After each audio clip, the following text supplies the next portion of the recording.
श्रीमद्भगवद्गीता अथ नवाध्याय राजविद्या राजगृह योग। श्री कृष्ण ने अर्जुन से कहा, अब मैं द्वेष दृष्टि रहित तुझ शिष्य को अति रहस्यमय ब्रह्म ज्ञान विविध पदार्थों के ज्ञान सहित समझाऊंगा, जिसे समझकर तो अमंगल से मुक्त हो जाएगा। यह ब्रह्म ज्ञान सब ज्ञानों का राजा और रहस्यों का भी राजा है। पवित्र है, उत्कृष्ट है, सुख दुख की भांति प्रत्यक्ष अनुभव सिद्ध पुण्य है। बड़ी सरलता से संपादित किया जा सकता है और अविनाशी फल वाला है। हे शत्रुंजय अर्जुन, इनमें श्रद्धा न रखने वाले मुझ परमात्मा को न पहुंचकर जन्म मरण के चक्कर में फिर फंस जाते हैं। हे अर्जुन, जैसे बर्फ में जल सर्वत्र व्याप्त है और घड़े में मिट्टी, वैसे ही व्यक्त इस संसार में मैं ईश्वर अप्रकट रूप से व्याप्त हूँ। मैं उसे व्यक्त रूप प्रदान करता हूँ। सब भूत मेरे अंतर्गत हैं। मैं उनके आधार पर नहीं हूँ, परंतु मैं संग रहित हूँ। इसलिए यह भी ठीक है कि यह चराचर पदार्थ मुझ में स्थित नहीं है। मेरे ईश्वरी प्रभाव को देख कि चराचर पदार्थों का पोषक और उनका उत्पन्न करने वाला भी मेरा परमात्मा का स्वरूप पदार्थों में विचार सहित होकर स्थित नहीं है। जैसे सब जगह पहुंचने वाला विस्तृत वायु सदा आकाश में स्थित रहता है,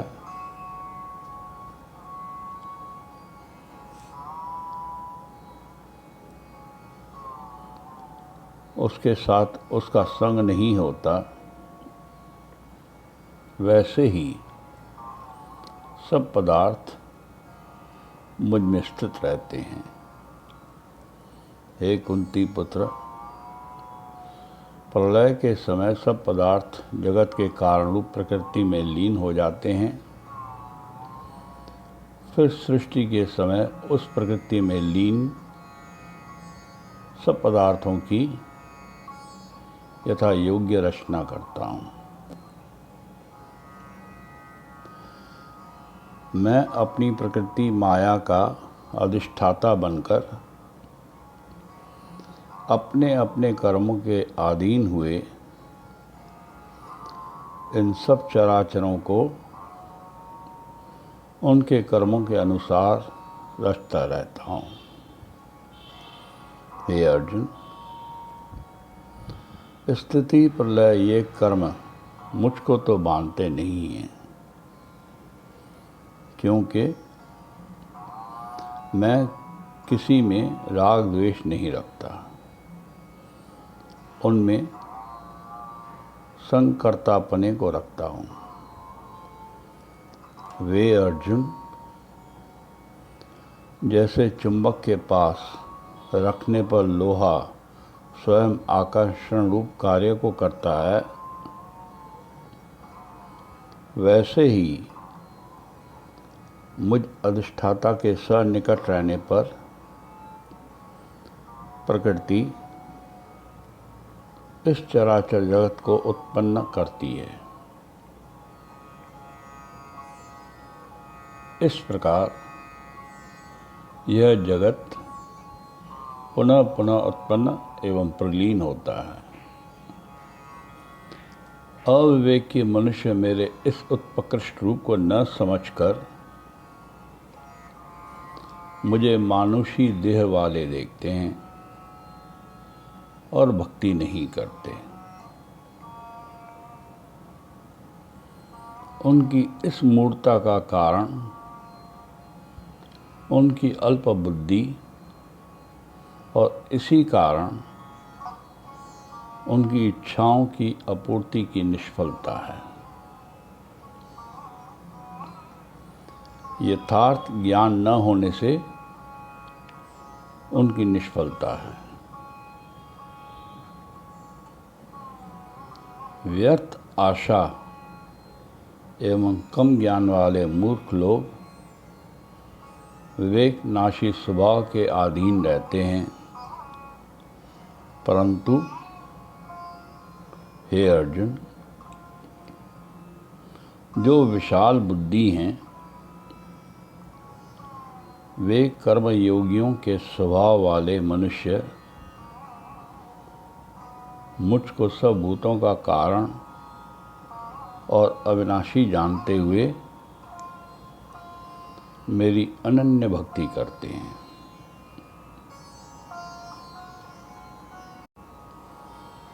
लोग सदा मेरा गान करते हैं,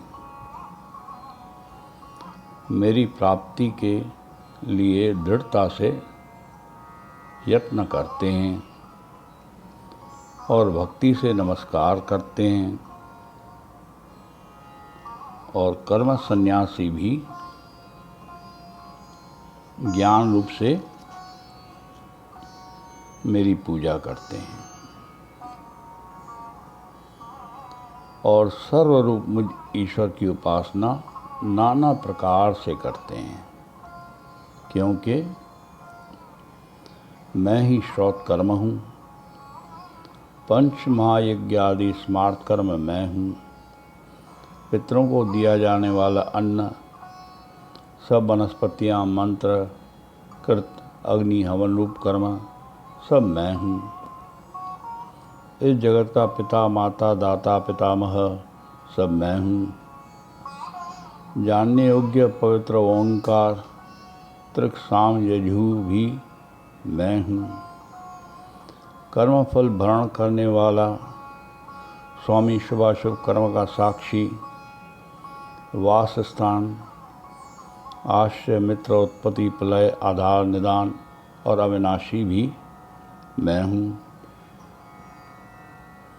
गर्मी और वर्षा भी मैं ही करता हूँ। व्यक्त और अव्यक्त भी मैं ही हूँ।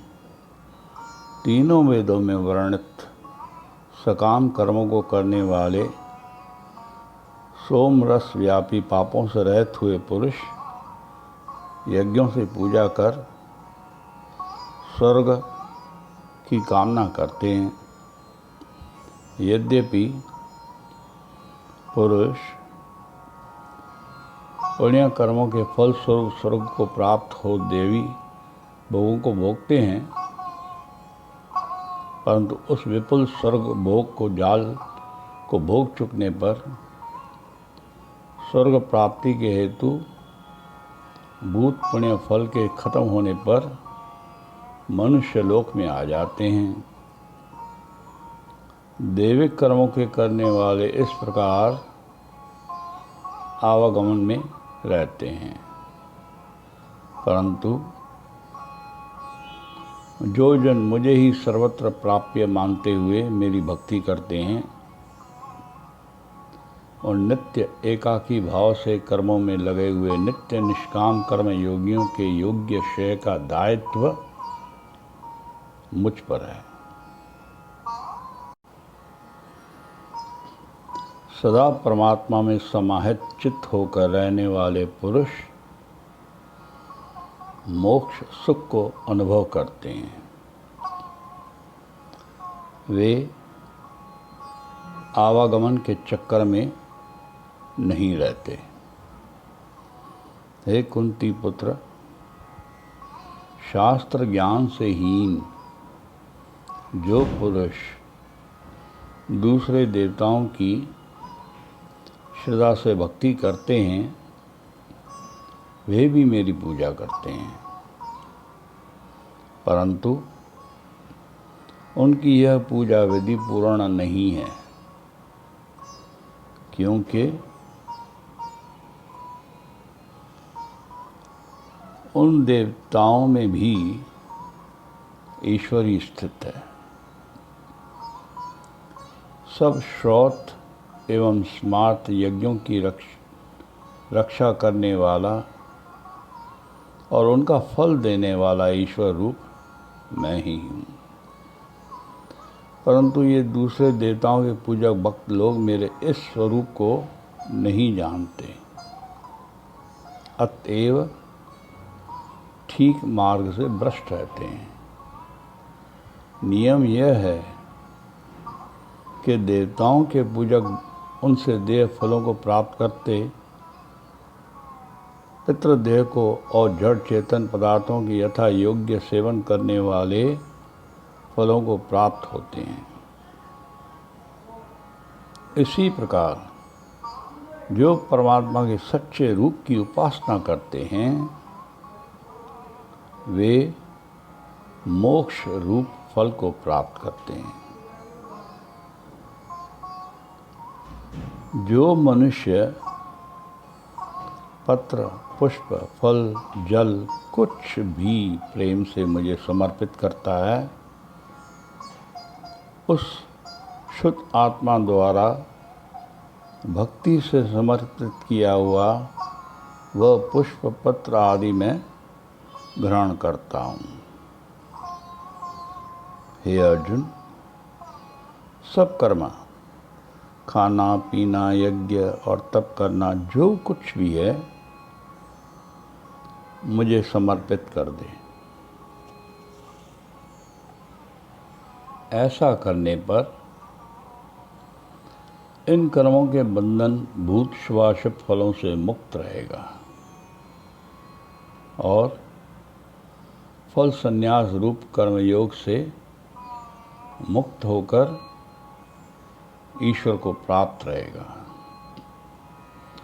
स्थावर जंगम आदि सब प्राणी मेरे लिए एक समान है। मुझे कोई प्रिय अथवा प्रिय नहीं है। जो पुरुष भक्ति से मेरा भजन करते हैं, केवल कर्तव्य बुद्धि से कर्म करते हुए मुझे सदा स्मरण करते हैं, और मैं भी सदा उनके अंतःकरण में स्थित रहता हूँ। यदि कोई अत्यंत ही दुराचारी भी प्रसिद्ध हो, परंतु फिर मेरी अन्य भक्ति करने लगे, तो वह सदाचारी ही है, क्योंकि उसका कर्म समीचीन निष्काम कर्म करने के संकल्प के कारण हो जाता है। वह पुरुष शीघ्र ही धर्मात्मा हो जाता है और परम शांति को प्राप्त होता है। हे अर्जुन, तू सत्य जान कि मेरा भगत नष्ट नहीं होता। हे अर्जुन, जो माता पिता के पापी संस्कार वाले व्यक्ति हैं, गृह कार्य से अवकाश न पाने वाली स्त्रियां हैं, व्यापार में लगे वैश्य हैं, नौकरी पेशा शूद्र हैं, वे सब निष्काम कर्मयोग रूप भक्ति से परमात्मा का आश्रय लेकर उत्तम गति को प्राप्त होते हैं। फिर पुण्य कर्मों, वेदों के विद्वान, ब्राह्मण व राज ऋषियों की तो बात ही क्या है। इसलिए इस अनित्य असुख देह को प्राप्त कर ईश्वर की आज्ञा में रहे, ईश्वर में ही मन रमा, उसकी ही भक्ति कर, उसकी ही पूजा कर, उसे ही नमस्कार कर। इस प्रकार मुक्त होकर तू परम पिता परमात्मा को प्राप्त होगा। ओम तत्सत, ओम तत्सत, ओम तत्सत।